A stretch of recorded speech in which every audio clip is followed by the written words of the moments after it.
Assalamualaikum warahmatullahi wabarakatuh. Waalaikumsalam warahmatullahi wabarakatuh. Nama saya Materi Surudin dengan NIM 2818160 dari kelas 2B. Sini saya akan mempresentasikan anotasi bibliografi saya dengan judul manajemen perlengkapan sekolah teori dan aplikasinya yang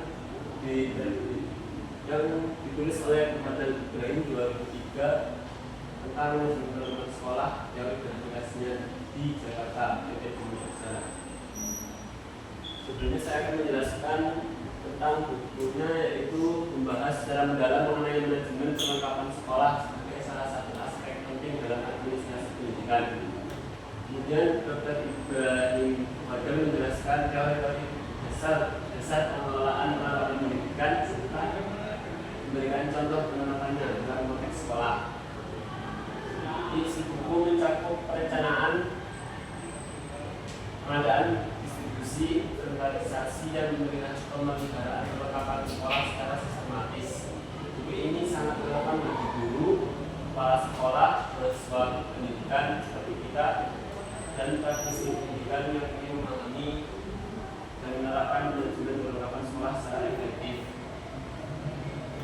Penulis menyajikan materi dengan bahasa yang lugas dan disertai ilustrasi nyata dari praktek pendidikan di lapangan, sehingga mudah untuk membaca dan mengaplikasikan konsep-konsep yang dipelajari. Selanjutnya, pertama menjelaskan tentang konsep dasar manajemen perlengkapan sekolah. Dalam bab ini menjadi landasan konseptual buku. Menjelaskan bahwa manajemen perlengkapan sekolah adalah proses yang sistematis dalam mengolah sarana dan prasarana pendidikan untuk mendukung kegiatan belajar mengajar secara efektif dan efisien.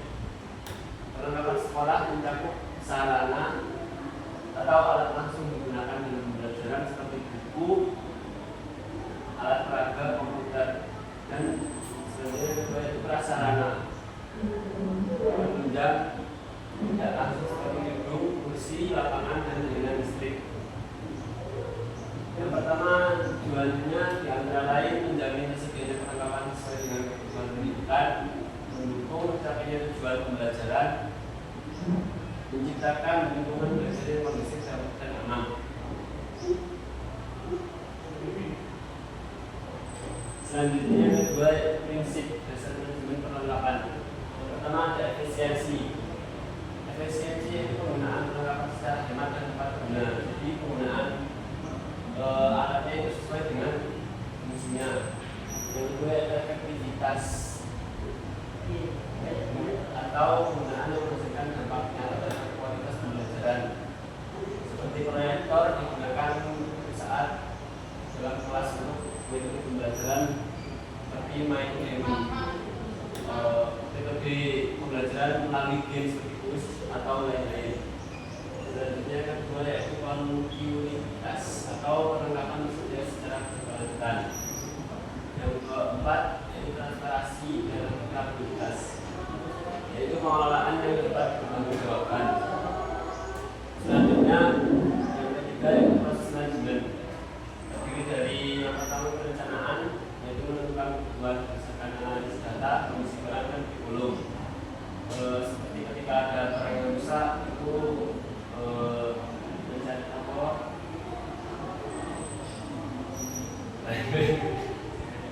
Proses manajemen terdiri dari yang pertama yaitu perencanaan, menentukan kebutuhan berdasarkan analisis data, kondisi barang dan kurikulum.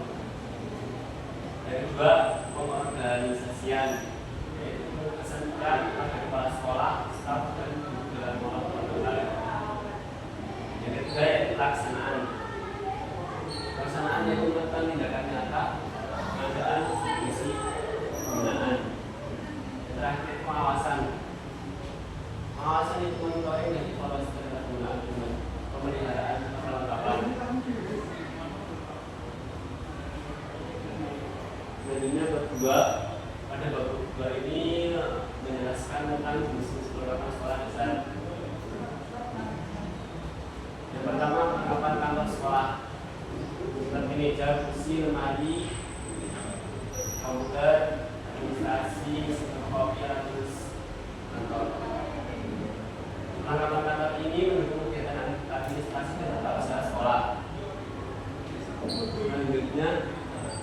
setiap pembelajaran. Jadi pembelajaran seperti buku alat, buku ajar, alat tanggal, proyektor, papan tulis, dan komputer untuk guru atau siswa. Perannya di pembelajaran yang sangat penting dalam menciptakan pembelajaran aktif dan interaktif. Yang terakhir yaitu perlengkapan perpustakaan. Perlengkapan perpustakaan seperti buku, katalog, bisa baca, kursi dan itu sesuai kurikulum dan tingkat kelas. Fungsinya yaitu sebagai pusat interaksi dan penunjang belajar untuk mandiri siswa.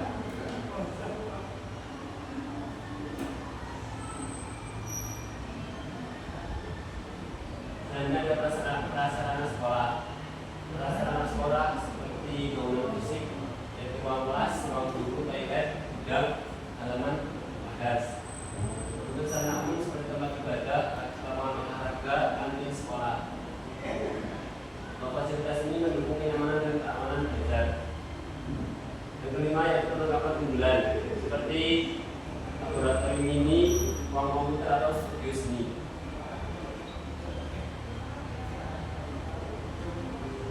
Selanjutnya bab 3 yaitu pengadaan dan pendistribusian perlengkapan sekolah.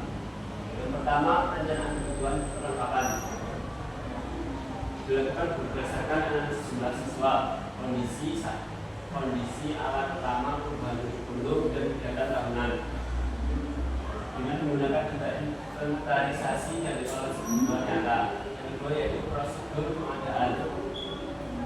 Hal ini dapat dilakukan dengan pembelian langsung dari pemerintah atau masyarakat bantuan dari dinas pendidikan.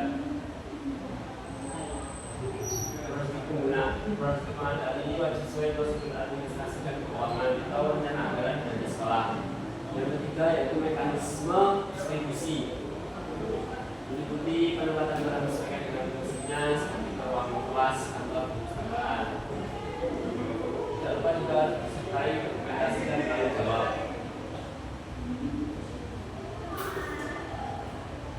Selanjutnya bab 4 menjelaskan tentang pemakaian perlengkapan sekolah.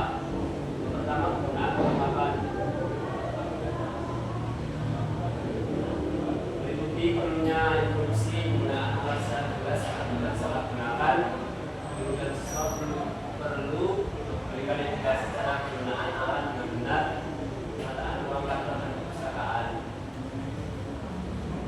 Selanjutnya perlu memperhatikan faktor kenyamanan, sirkulasi udara, pencahayaan dan aksesibilitas. Barang juga harus disusun rapi agar dipercaya dan juga mengganggu aktivitas.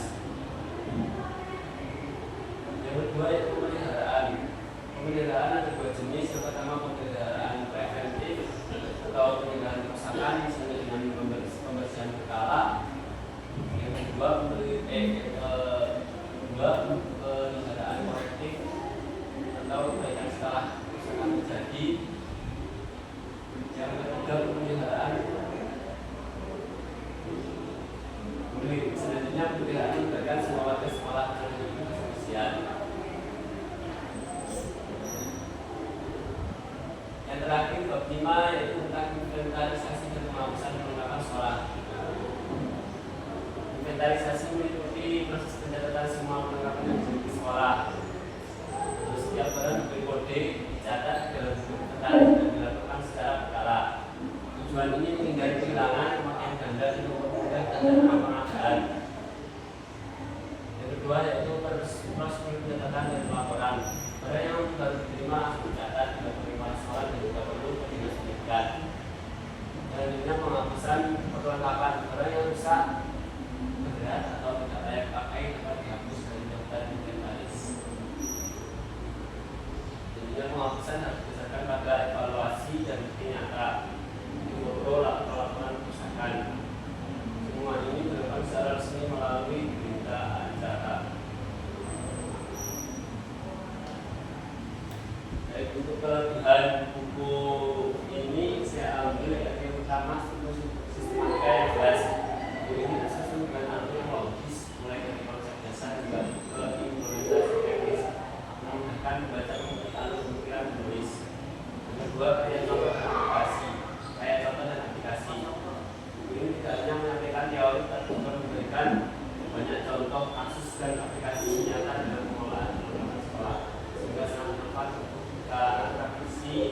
dilakukan. Yang ketiga itu bahasa yang sederhana dan komunikatif. Penggunaan bahasa yang lugas dan dipahami menjadikan buku ini bisa diakses baik oleh mahasiswa, guru maupun kepala sekolah. Yang keempat, disertai rangkuman dan glosarium. Setiap pementasan dan istilah teknis membantu penulis belajar dan membuat pemahaman belajar terhadap materi yang disampaikan. Yang kelima, relevan dengan konteks pendidikan Indonesia. Buku ini ditulis sesuai dengan kebutuhan dan kondisi sekolah di Indonesia sehingga sangat aktual. Tentunya kekurangannya yang pertama mengakuisisi aspek digitalisasi sarana. Maksudnya karena ini terkait sebelum era transformasi digital yang masih pembahasan tentang digitalisasi perkembangan sekolah dan pemanfaatan teknologi masih ini bahkan belum ada. Yang kedua, minim visualisasi. Buku ini sebagian besar terdiri dari teks naratif tentang budaya dan perkembangan bahkan alur diagram atau ilustrasi visual bagi membantu pemahaman. Yang ketiga, kurang bahasan studi kasus terkini. Ini bisa dibuat jika menyertakan studi kasus terkini dari praktik terbaik di lapangan. Misalnya pengolahan aplikasi atau dan terbaik. Yang keempat itu semua dilengkapi penilaian diri atau latihan. Ini lebih bersifat referensial daripada institusional.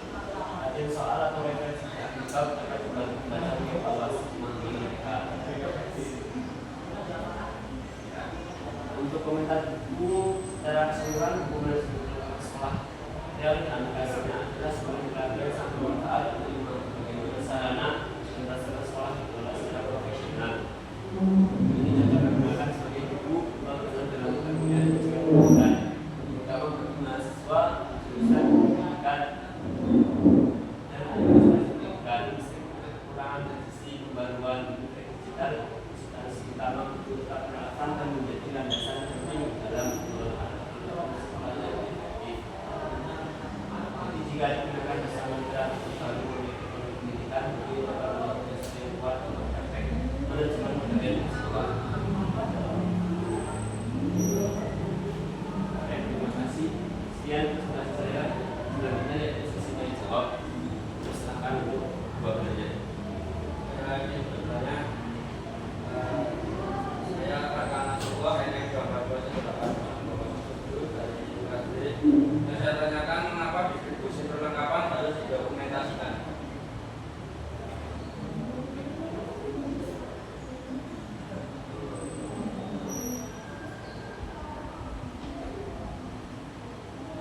Tujuannya itu agar menghindari kehilangan pemakaian dana yang mempermudah perencanaan pengadaan. Jadi ketika barang tersebut didokumentasi, jadi kita bisa mengetahui di mana barang tersebut berada dan siapa yang bertanggung jawab. Nama saya Gemawana dari kelas D. Bagaimana peran kepala sekolah dalam manajemen perlengkapan?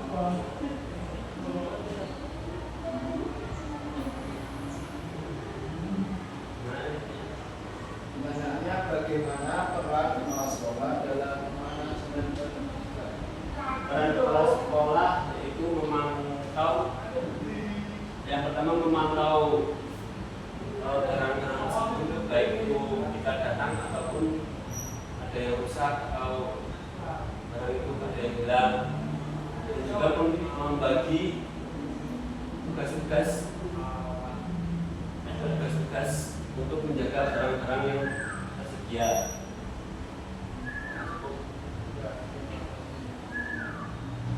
Baik, sekian presentasi dari saya. Tidak ada teknologinya, mohon maaf.